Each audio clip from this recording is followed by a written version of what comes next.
দর্শক, 52 টিভির লাইভে সবাইকে স্বাগতম। মাইলস্টোনের ঘটনা সবাই ইতিমধ্যে অবগত আছেন এবং সেই ঘটনায় দগ্ধ রোগীদেরকে কিন্তু এখনও একের পর এক অ্যাম্বুলেন্স কিন্তু নিয়ে আসছে। এই মুহূর্তে আমি অবস্থান করছি জাতীয় বার্ন ও প্লাস্টিক সার্জারি ইনস্টিটিউটে। এখানে দেখতেই পাচ্ছেন যে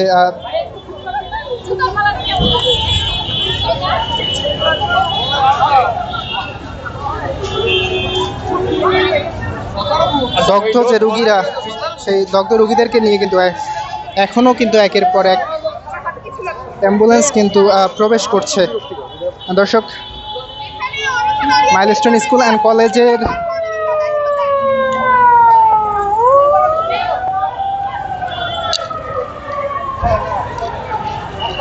মাইলস্টোন স্কুল অ্যান্ড কলেজের একটি ভবনে বাংলাদেশ বিমান বাহিনীর একটি প্রশিক্ষণ বিমান সেটি বিধ্বস্ত হয়েছিল এবং বিধ্বস্তের ঘটনা এখন পর্যন্ত কিন্তু 19 জনের কিন্তু মৃতের সংবাদ জানা গেছে এবং এই মৃতের সংখ্যা আরও বাড়তে পারে এমনটাই কিন্তু আশঙ্কা করা হচ্ছে।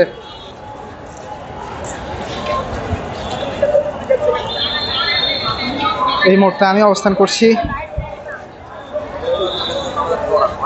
ঢাকা মেডিকেলের বার্ন ইউনিটের সামনে।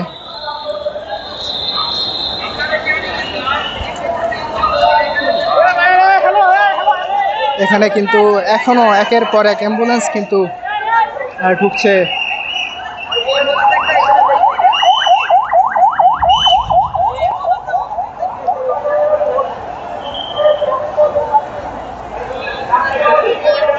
দুপুরে 1টার পর 2টার দিকে রাজধানীর উত্তরার দিয়াবাড়িতে অবস্থিত মাইলস্টোন স্কুল অ্যান্ড কলেজের একটি ভবনে বাংলাদেশ বিমান বাহিনীর একটি প্রশিক্ষণ বিমান সেটি আশ্রয় পড়ে এবং আশ্রয় পড়ে বিধ্বস্ত হয়ে কিন্তু মুহূর্তেই সেখানে আগুন ধরে যায় এবং সে আগুনে কিন্তু এখন পর্যন্ত 19 জনের মৃতের সংবাদ আমরা জেনেছি এবং সেই মৃতের সংখ্যা আরও বাড়তে পারে এরকমটাই কিন্তু আমরা জানতে পেরেছি।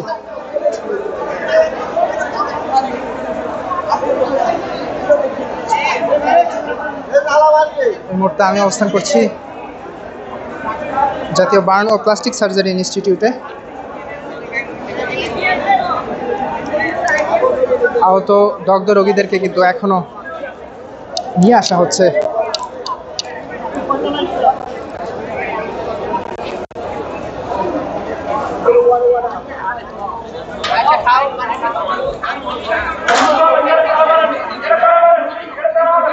দর্শক, এখানে কিন্তু উৎসুক জনতারও কিন্তু একটা বড় ভিড় কিন্তু এখানে আমরা দেখতে পাচ্ছি, যাদের কারণে কিন্তু অ্যাম্বুলেন্স আসতে কিছুটা বেগ পেতে হচ্ছে। এখানে স্বেচ্ছাসেবীরা কিন্তু কাজ করে যাচ্ছেন।